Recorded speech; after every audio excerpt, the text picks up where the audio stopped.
اللہ جل مجدہ کے لیے ہے، کیونکہ خالق کائنات بھی ہے اور مالک کائنات بھی ہے۔ درود و سلام ہو نبی مکرم شفیع معظم حضرت محمد مصطفیٰ صلی اللہ علیہ وسلم کی ذات بابرکات پر اور آپ کی آل پر اور آپ کے اصحاب پر۔ لائق کے صد احترام تمام حاضرین سامعین، میرے عزیز بزرگوں اور دوستوں، آج جمعۃ المبارک ہے اور عید کا دوسرا دن ہے۔ جب جمعے کے دن عید ہوتی ہے تو مسلمانوں کے لیے دو عیدیں ایک ساتھ جمع ہو جاتی ہیں۔ ایک تو جمعے کا دن ویسے ہی مسلمان کے لیے عید کا دن ہے، اور پھر اگر عید بھی ہو جائے تو پھر ڈبل عید ہو جاتی ہے۔ اور آپ حضرات جانتے ہیں کہ اسلامی سال کا جو آغاز ہے وہ یکم محرم سے ہوتا ہے، اور اس کا جو اختتام ہے وہ ذوالحج پر ہوتا ہے۔ محرم کی جو 10 تاریخ ہے اس میں بھی قربانی ہے، اور ذوالحج کی جو 10 تاریخ ہے اس میں بھی قربانی ہے۔ 10 محرم کو جو قربانی پیش کی وہ نواسۂ رسول امام حسین نے پیش کی تھی، اور جو 10 ذوالحج کو جو قربانی پیش کی تھی وہ اللہ کے نبی حضرت ابراہیم علیہ السلام نے اپنے لخت جگر کی قربانی پیش کی تھی۔ تو معلوم یہ ہوا کہ اسلام جو ہے ابتدا سے لے کر انتہا تک یہ قربانیوں کا نام ہے۔ اس کا نام ہے، بولیے، قربانیوں کا نام ہے۔ حضرت امام حسین نے دین کی بقا کے لیے قربانی پیش کی تھی، اور جبکہ حضرت ابراہیم علیہ السلام نے اپنی رب کی رضا کے لیے قربانی پیش کی تھی، اپنے رب کو راضی کرنے کے لیے پیش کی تھی۔ وہاں دین بچانا مقصود تھا اور رب کو راضی کرنا مقصود تھا، تو اللہ تبارک و تعالیٰ نے دونوں ہی قربانیوں کو پسند فرمایا ہے۔ معلوم یہ ہوا جو کام رب کی رضا کی خاطر کیا جاتا ہے وہ کام اللہ تبارک و تعالیٰ کی بارگاہ میں مقبول ہو جاتا ہے۔ اور یہ قربانی پیش کرنا دینا ہر ایک کی بس کی بات نہیں، اللہ جس سے چاہتا ہے یہ کام لے لیتا ہے۔ دیکھیں نا، کافروں کی کیا عادت تھی؟ کافروں کی عادت یہ تھی کہ اپنے جانوروں کو ذبح کرتے اپنے بتوں کے نام پر، اور ذبح کر کے وہ یہ سمجھتے تھے کہ ہم اس طرح رب کا قرب حاصل کر لیں گے، رب کے قریب ہو جائیں گے، رب کے محبوب ہو جائیں گے۔ تو اللہ تبارک و تعالیٰ نے قرآن مجید فرقان حمید میں اپنے حبیب کی زبان سے اعلان کروایا۔ اب جو اعلان اللہ کروائے پھر وہ اعلان کیسا ہوگا؟ اللہ نے ارشاد فرمایا، قل ان صلاتی ونسکی ومحیای ومماتی للہ رب العالمین۔ سارے مل کے کہہ دیجئے نا، اللہ نے اعلان کیا، محبوب پیارے تو اعلان کر۔ کیا اعلان کر؟ کہہ دے، قل ان صلاتی ونسکی، اے محبوب صلی اللہ علیہ وسلم آپ اعلان فرما دیجئے کہ بے شک میری نمازیں، میری قربانیاں، جو میں نماز پڑھ رہا ہوں، جو میں قربانی پیش کر رہا ہوں، وہ محیایا و مماتی، اور میرا جینا اور میرا مرنا، نماز، قربانی، جینا اور مرنا اس کے لیے ہے۔ اللہ نے ارشاد فرمایا للہ رب العالمین، اے معبود تو کہہ دے بے شک میری نمازیں، بے شک میری نمازیں، میری قربانیاں، میرا جینا، میرا مرنا، سب کچھ میرے رب کے واسطے ہے، سب کچھ میرے رب کے لیے ہے۔ اب یہ قرآن آیات ہمیں بتا رہی ہے، جھنجھوڑ رہی ہے، اے کافروں تم کرتے تھے بتوں کے واسطے، اور میرے جو بندے ہیں وہ قربانی کرتے ہیں میرے واسطے۔ ارے زور سے کہہ دیجئے نا، میرے بندے کرتے ہیں قربانی میرے واسطے۔ اب یہ معلوم ہو گیا، اب جتنے بھی نیک اعمال ہیں وہ سارے کے سارے رب کے لیے ہی ہے۔ اگر ہم نمازیں پڑھ رہے ہیں اس لیے پڑھتے تاکہ ہمارا رب ہم سے راضی ہو جائے، اور قربانی جو کر رہے ہیں اس لیے کرتے ہیں کہ رب راضی ہو جائے۔ دیکھیے میں نے ابتدا میں کہا تھا کہ اللہ تبارک و تعالیٰ جو ہے ہر کسی کا امتحان وہ لیے نہیں لیا کرتا، امتحان اس کا لیا کرتا ہے جو امتحان کے قابل ہو، جو امتحان کے بولیے قابل ہو۔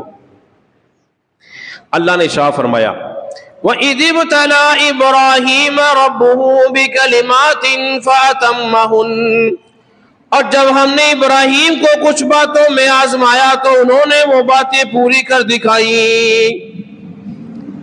ہم نے ابراہیم کو کچھ باتوں میں آزمایا، جس طرح ہم آزماتے ہیں دوسرے کو، اور پتہ نہیں ہماری آزمائش پہ وہ بندہ پورا اترے یا نہ اترے، ہمیں خبر نہیں ہے۔ جس کو ہم آزماتے ہیں ہمیں اس کی خبر نہیں ہے، لیکن ہمیں بعد میں معلوم ہو جاتا ہے میں نے اس کو آزمایا، میری آزمائش پہ پورا نہیں اترا، پھر تو مقصد ہی فوت ہو گیا۔ لیکن اللہ آزما رہا ہے، تو کیا خیال ہے کہ رب کو خبر نہیں ہوگی؟ بولیے، اللہ تو جاننے والا ہے، وہ تو عالم الغیب والشہادہ ہے، وہ ہر چیز کا جاننے والا ہے۔ پھر کیوں آزمایا؟ تاکہ اللہ تو جانتا ہے مگر دوسروں کو بتا دیا جائے کہ دیکھو میرے خلیل کی شان کیا ہے۔ ارے زور سے کہہ دیجئے نا، بھئی میں تو جانتا ہوں لیکن اوروں کو پتہ پڑ جائے میرے خلیل کی شان کیا ہے۔ اس لیے حضرت ابراہیم علیہ السلام کو اللہ تبارک و تعالیٰ نے آزمایا، اور وہ جو تھے ہر آزمائش پہ پورا اترے۔ اور جب انسان آزمائش پہ پورا اتر جائے، امتحان میں کامیاب ہو جائے، تو بولیے پھر کیا ملتا ہے؟ انعام ملتا ہے۔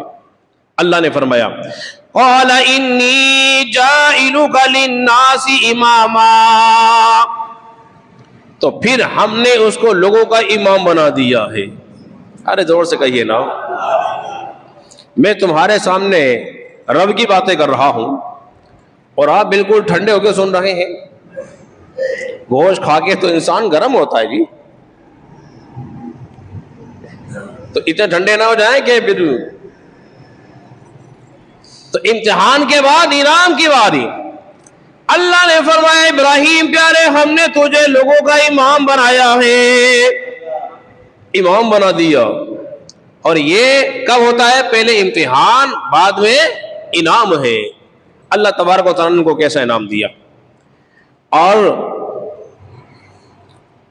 میں یہ بات بھی بیان کر چکا ہوں، یہ کافر لوگ جو تھے یہ اپنے جانور ذبح کرتے تھے بتوں کے نام پر، اور جو میرے بندے ہیں جو مسلمان ہیں وہ اپنے جانور ذبح کرتے ہیں رب کے نام پر کرتے ہیں۔ اب دیکھیے نا، ہم نے آج جانور ذبح کیے، کل بھی کریں گے اور کل بھی کیے، کس کے نام پر کرتے ہیں بولیے؟ اللہ کے نام پر کرتے ہیں.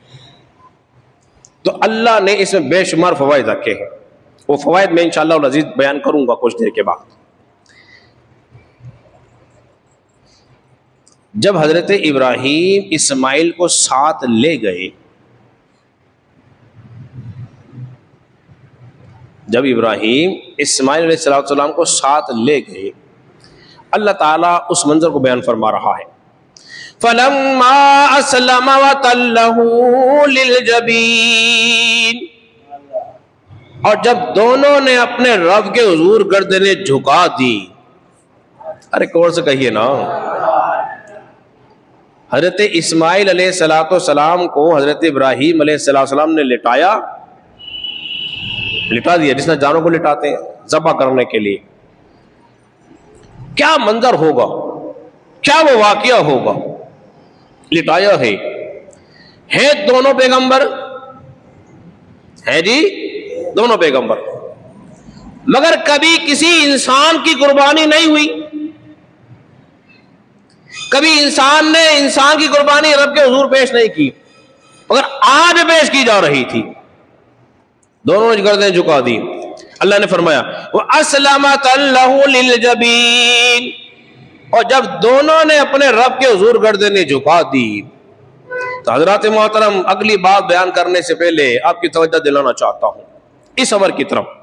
دیکھ لیجئے، اب اس آیت کریمہ سے یہ بات معلوم ہو رہی ہے کہ لوگوں، جب رب کا حکم آ جائے گا تو ہم نے اپنی گردنوں کو جھکا دینا ہے. ہم نے اپنی گردنوں کو بولیے جھکا دینا ہے. مطلب کیا ہے جھکانے کا؟ کہ اب ہم نے اڑی نہیں کرنا، اڑنا نہیں ہے، ضد نہیں کرنی. پھر کیا کرنا ہے؟ مان جانا ہے. اے کہیں نہ دو سبحان اللہ. ہم نے مان جانا ہے. اب شریعت کی کوئی بات آ جائے، قرآن و سنت کی کوئی بات آ جائے گی، یہ نہیں کریں گے کہ ہمارے باپ داداؤں کی روایتیں چلتی ہوئی آ رہی ہے ایسا ہی ہوگا. نہیں، اب باپ داداؤں کی بات نہیں چلے گی، اللہ کے رسول کی بات چلے گی. مان جانا ہے، گردنیں جھکا دینی ہے. جو کوئی بھی معاملہ آ جائے تو ہم نے شریعت کی بات میں اڑنا بولیے نہیں ہے. کیا کرنا ہے؟ گردنیں جھکا دینا ہے، حکم کو مان لینا ہے، سر خم تسلیم کر لینا ہے، ضد نہیں کرنا. دیکھو نا، ایک طرف اللہ اس کے رسول کی بات ہو اور ایک طرف تمہاری ذاتی بات ہو، نفسانی خواہش ہو، تو بتائیے کس کی تکمیل میں تمہیں اجر ملے گا؟ اللہ اس کے رسول کی بات میں ملے گا نا. سنائی بات آپ کے. تو اللہ کے رسول کی بات ماننے میں کیا ملے گا بولیے؟ اجر ملے گا، اس میں ثواب ملے گا. اور جو نہ مانے تو معلوم یہ ہوا کہ پھر اس نے اللہ کے رسول کا حکم نہیں مانا. تو اللہ فرما رہا ہے جب دونوں نے اپنی گردنیں جھکا دی، یعنی کہ اسماعیل علیہ السلام بھی تیار ہو گئے اور حضرت ابراہیم علیہ السلام بھی تیار رہے. قربان جائیے، واقعہ کیا عجیب واقعہ ہوگا. ایک نبی دوسرے نبی کو راہ خدا میں قربان کرنے کے لیے تیار ہے، ایک قربان کرنے کے لیے تیار ہے، دوسرا قربان ہونے کو تیار ہے. قربان ہونے کو تیار ہے. اب دیکھیے نا، آپ نے جانور ذبح کیا ہوگا، اس جانوروں کو گھسیٹ گھسیٹ کے لائے ہوں گے نا، کھینچ کر قربان گاہ تک جہاں اس کو ذبح کرنا چاہتے ہیں اس کو لے کر آتے ہیں. جب رسول اللہ صلی اللہ علیہ وسلم قربانی کو کیا کرتے تھے نا، جانور کو ذبح کرتے تھے، حضور کو گھسیٹنے کی ضرورت نہیں تھی، کھینچنے کی ضرورت نہیں پڑی. صحابہ کہتے ہیں ہاں اپنے جانوروں کو زور لگا کھینچ کے لاتے تھے، آ جاؤ ذبح کرنے کے لیے. مگر جس جانور کو، جس اونٹ کو، جس گائے کو رسول اللہ ذبح کرتے تھے نا، وہ از خود اپنی گردنیں پیش کیا کر دیتا تھا. تو حضور کی تعظیم کیا کرتا تھا، تعظیم کیا کرتا. جانور تو تعظیم کرے تو انسان نہ کرے تو معلوم یہ ہوا وہ جانور سے بھی زیادہ بدتر ہے. وہ جانور سے بھی زیادہ وہ کیا ہے بولیے بدتر ہے. اب دونوں صاحب گردن گھوٹ کاٹی اور حضرت ابراہیم علیہ السلام نے چھری لی اور لے کر تیز تیز پھیرنے لگے. اب وہ ذرا منظر دیر میں رکھنا ہے. جس طرح آپ جانوروں کو ذبح کرتے ہیں قبلہ رخ کر کے اور چھری کو ذرا تیز پھیرتے ہیں. چھری کا کام کیا ہے بولیے؟ کاٹنا ہے. وہ یہ نہیں دیکھتی کہ گردن کس کی ہے، اس کا کام تو کاٹنا ہی ہے. مگر جب اپنے پیاروں کی بات آتی ہے نا وہ اپنی فطرت کو بدل لیتی ہے. دیکھو نا جب حضرت ابراہیم علیہ السلام آگ میں گئے، آگ کا کام کیا تھا بولیے؟ جلانا. کوئی کتنا ہی پیار کر لے آگ جلا کے رہتی ہے. آگ کی جو پوجا کرنے والے ہیں، جو آگ کو خدا مانتے ہیں، وہ یہ جانتے ہیں کہ آگ حق کے اچھے ہم خدا مان رہے مگر ہمیں جلا دے گی، اس میں ہاتھ نہیں ڈالتے. انہیں معلوم ہے جلا دے گی. مگر جب اللہ اپنے پیاروں کی باری آتی ہے اس قانون کو فطرت کو بدل دیتا ہے، پھر آپ جلاتی نہیں. اللہ نے فرمایا وَنَادَيْنَاهُ أَن يَا إِبْرَاهِيمُ، اور ہم نے ابراہیم کو پھر ندا کی. اس عالم میں لٹا دیا ہے اور چھری پھیر رہے ہیں مگر چھری چلتی نہیں. چھری چلی نہیں. ابراہیم علیہ السلام کو ندا کی. وَنَادَيْنَاهُ أَن يَا إِبْرَاهِيمُ، اور ہم نے ابراہیم علیہ السلام کو ندا کی. اللہ ندا کر رہا ہے. قربان جائیے. ایک ہے عام آدمی کا پکارنا، ایک ہے رب کا پکارنا، اور بڑا فرق ہوتا ہے. اللہ نے فرمایا قَدْ صَدَّقْتَ الرُّؤْيَا، بے شک ابراہیم تو نے اپنے خواب کو سچ کر دکھایا. ہم نے جو تجھے خواب دکھایا تھا آج تو نے اس خواب کو سچ کر دکھایا ہے. اِنَّا كَذَلِكَ نَجْزِي الْمُحْسِنِينَ، اور بے شک ہم ایسا ہی صلہ دیا کرتے ہیں محسنین کو. پٹی باندھی ہوئی ہے، ہاتھ پہ رسی سے جکڑے ہوئے ہیں، اور پھر کیا ہوا؟ وَفَدَيْنَاهُ بِذِبْحٍ عَظِيمٍ، تو ہم نے اس کے فدیے میں ایک دوسرے جانور کو ذبح کر دیا. دیکھا چھری چلائی، آگ پٹی کھولی تو حضرت اسماعیل سامنے کھڑے ہوئے ہیں. اور اللہ تبارک و تعالیٰ کیا فرما رہا ہے؟ وَتَرَكْنَا فِي الْآخِرِينَ، ابراہیم ہم نے تیرے اس واقعے کو پہلے والوں کے لیے بھی اور اگلے والوں کے لیے بھی ہم نے ایک واقعہ بنا دیا ہے، مثال بنا دی ہے. اب جب تک دنیا رہے گی، قرآن رہے گا، ہر کوئی بندہ حضرت ابراہیم علیہ السلام کی یاد کو تازہ کرتا رہے گا. تو اس لیے فرزندان اسلام 10 محرم کو کیا کرتے ہیں بولیے؟ قربانی کیا کرتے ہیں. اس لیے میرے کریم آقا نے ارشاد فرمایا ابن آدم کا کوئی عمل سوائے خون بہانے کے اللہ تبارک و تعالیٰ کو زیادہ محبوب و پیارا بولیے نہیں ہوتا ہے. اب قربانی کے فوائد کیا ہوتے ہیں میں چند منٹوں میں آپ کے سامنے بیان کر دیتا ہوں.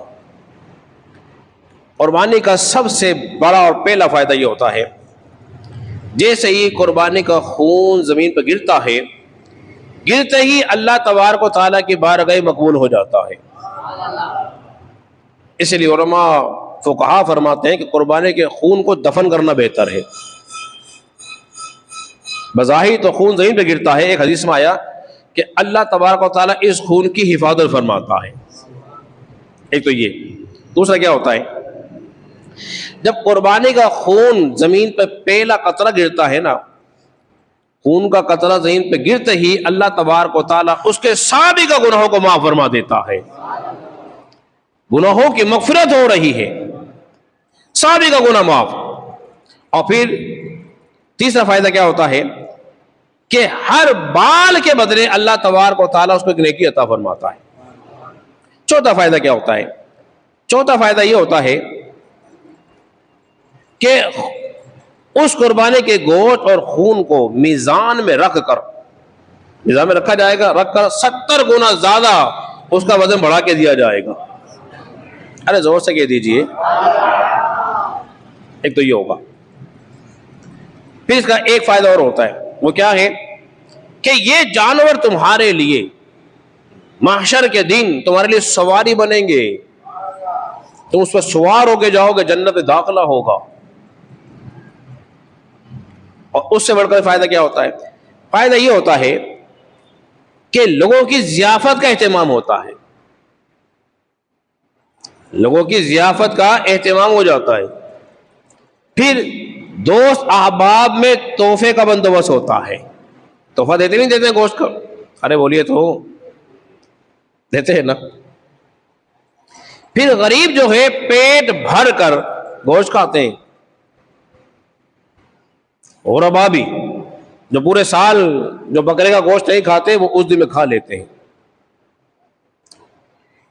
پھر صلہ رحمی ہوتی ہے،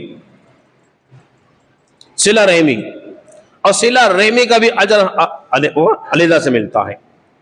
اگر کوئی شخص یہ چاہتا ہے اس کے رزق میں اضافہ ہو جائے، اس کی عمر بڑھ جائے، تو میرے کریم آقا نے ارشاد فرمایا اس کو چاہیے کہ صلہ رحمی کیا کرے. اور قربانی کے فوائد کیا ہوتے ہیں؟ اب قربانی کے فلسفے کو دیکھ لیا جائے. یہ آپ کا کوئی مال ضائع نہیں ہوتا. ایسا نہیں کوئی چیز ضائع ہو گئی، کوئی چیز ضائع ہونے والی اس کی بولیے نہیں ہے. اور اس کا سب سے بڑا فائدہ یہ ہوتا ہے کہ امیروں سے پیسہ نکل کر غریبوں تک پہنچتا ہے. ٹھیک ہے. ابھی کراچی کے پہلے دن جو مارکیٹ ہوئی نا، اس میں 8 ارب روپے کا کاروبار ہوا ہے. کتنا؟ ارے کتنا ہوا ہے؟ 8 ارب روپے کا. اور یہ ریکارڈ توڑ ہوا ہے، یہ اتنا کاروبار ہوا. پھر اس سے کام صرف امیروں کا نہیں چلتا ہے، غریب طبقہ بھی کام چلتا ہے. مثال کے طور پر جو گلے میں ڈالتے ہیں رسیاں، ان کی رسیاں بکتی ہیں. جو جھالریں ڈالتے ہیں ان کی جھالریں بکتی ہیں. جو جھانجریں ڈالتے ہیں ان کی جھانجریں بکتی ہیں. سمجھ آئی بات آپ کی؟ جو حلال کرتے ہیں نا، حلال چھری بگدے وہ ہر سال بنواتے ہیں، دھار لگواتے ہیں، ان کا کام چلتا ہے. ٹھیک ہے جی. اس کے بعد آ جائیں آپ آٹے کی طرف. آٹے کی طرف اب ان کے لیے غذائیں تیار ہوتی ہیں. یہ سارا سال جو غذائیں کھاتے ہیں، گھاس، اس کی پیداوار ہو رہی ہوتی ہے. سمجھ رہی بات آپ کی؟ اور پھر اس کا چمڑا جو ہے تمہارے نفع دیتا ہے، لباس بن سکتا ہے، تمہارے لیے جوتے بن جاتے ہیں، دیگر کام ہو جاتے ہیں. اس لیے علماء فرماتے ہیں انسان تو نفع دینے والا بن جا، اپنی ذات سے لوگوں کو نفع دے، نقصان نہ دے. فرماتے ہیں کبھی ان درختوں کو دیکھ، پہلے یہ سایہ دیتے ہیں، پھر پھل دیتے ہیں. جب سایہ دینا بند کر دیں، پھل بھی بند کر دیں، تو دنیا سے جاتے جاتے یہ تمہارے چولہوں کو گرم کر جاتا ہے. درخت کو کاٹ لیا، ہم نے لکڑی بنائی اور اپنا چولہا گرم کر لیا. میں تو جا رہا ہوں لیکن جاتے جاتے میں تمہاری ضیافت کا اہتمام کر گیا. اس کی لکڑی سے ہم نے یہ ٹیبل بنا لی، قرآن کی رحل بنا لی. وہ چلا گیا لیکن جاتے جاتے نفع دے رہا ہے، جاتے جاتے نفع دے رہا ہے. اب جانور کو دیکھیے، ہم ان پہ سواری کرتے ہیں، مال برداری کرتے ہیں، ان سے کھیتی باڑی کرتے ہیں، ان کا دودھ پیتے ہیں. جب اس قابل نہیں رہتے، بوڑھے ہو جاتے ہیں، ہم کو کاٹ دیتے ہیں، کاٹ کے پیٹ بھی بھرتے ہیں. وہ تو چلا گیا دنیا سے، مگر جاتے جاتے کہتا چلو میں تو جا رہا ہوں، تو مجھے کھاؤ بھی، ساتھ ساتھ میری جو کھال ہے اسے تم جوتا بھی بنا لو، اسے تم مشکیزہ بھی بنا لو، اسے تم مسلح بھی بنا لو. انسان تجھے کیا ہو گیا کہ تو نفع نہیں دے رہا؟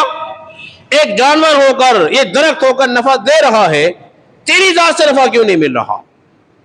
ہر آدمی اپنے آپ کو نفع دینے والا بنائے، آج کے 10 میں بات لے جاؤ، میں اپنی ذات سے لوگوں کو نفع دوں گا، نقصان نہیں دوں گا، نہ اپنی ذات سے نقصان، نہ اپنے کسی مال سے نقصان دوں گا۔ اگر یہ عزم صمیم کر لیا، یہ مدنی سوچ آپ نے اپنا لی، بس مجھے تو فائدہ ہی دینا ہے، نقصان دینا ہی نہیں، پھر دیکھو آپ کی زندگی میں انشاءاللہ فائدہ ہی فائدہ ہوگا، نقصان ہوگا نہیں ہے۔ بس آخری بات تو اپنی گفتگو ختم کرتا ہوں۔ کبھی سوچ لو، زندگی کے اندر سارے کام بنتے بنتے کہ بگڑنا شروع ہو جائے نا، کام بنے ہوئے اچانک بگڑ گیا، ذرا سوچ لو کسی کا دل تو نہیں دکھا دیا، کسی کی ہائے تو نہیں لے لی، کسی کی بددعا تو نہیں لے لی، کسی کو تکلیف تو نہیں دے دی۔ بس اوقات ہمیں خبر نہیں ہوتی، ہم کسی کا دل دکھا دیتے ہیں اور اس کی نکل گئی، تکلیف دے جائے گی۔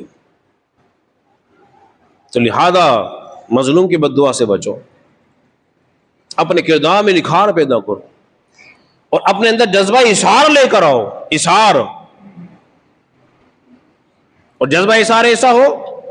ایک شخص جو تھا، روایت کے اندر آتا ہے، اس کو کچھ زخم لگے، اس نے آواز لگائی پانی پانی، وہ شخص پانی کا پیالہ لے کر اس کے پاس پہنچا جو زخمی تھا، ابھی پانی کا پیالہ دینے ہی والا تھا، اس نے کہا پانی پانی، زخم سے چور چور تھا۔ اس زخمی نے کیا کیا، بولے پہلے اس کو پلا دو۔ وہ اس کے پاس گیا، اس کے بعد جانے والا اس نے آواز لگائی تیسرے نے، مجھے پانی چاہیے۔ وہ اس کے بعد پہنچا، جب پہنچا تو اس کا انتقال ہو چکا تھا، یہ آیا تو اس کا بھی انتقال ہو چکا تھا، اس کے بعد پہنچا تو اس کا بھی انتقال ہو چکا تھا۔ جذبہ پیدا کرو اپنے اندر، اظہار پیدا کرو، اور اگر یہ اظہار پیدا کر لیا تو پھر اس کے فوائد تم زندگی میں دیکھو گے، اور دل میں تمہارے تنگی آ گئی، ذرا ذرا سی باتوں میں تم نے الجھنا شروع کر دیا، نفرتیں ہونا شروع کر دی، تو یاد رکھ لیجیے پھر آپ کی زندگی واقعی تنگ ہو جائے گی، زندگی میں تنہا ہو جاؤ گے۔ کیا تم چاہتے ہو تنہا ہو جائے؟ نہیں، تو پھر چاہیے لوگوں میں مل کر رہے، یکجہتی بڑھائے، محبت کرے، پیار کرے، نفرت کو ختم کرے، تو پھر اس میں بھلائی بلائی ہے، اس سے اچھا معاشرہ پنپتا ہے۔ اس کا بہترین ذریعہ مسجدیں ہیں، 5 وقتہ نماز مسجد میں ہو، آپس میں اچھا تعلق ہو، محبت کے ساتھ رہیں، مل کے رہیں، نفرتیں نہ بڑھائیں، اور تمام خرافات سے، آفت و بلیات سے محفوظ رہنے کی کوشش کریں۔ اللہ رب العزت کی بارگاہ میں دعا کریں، خالق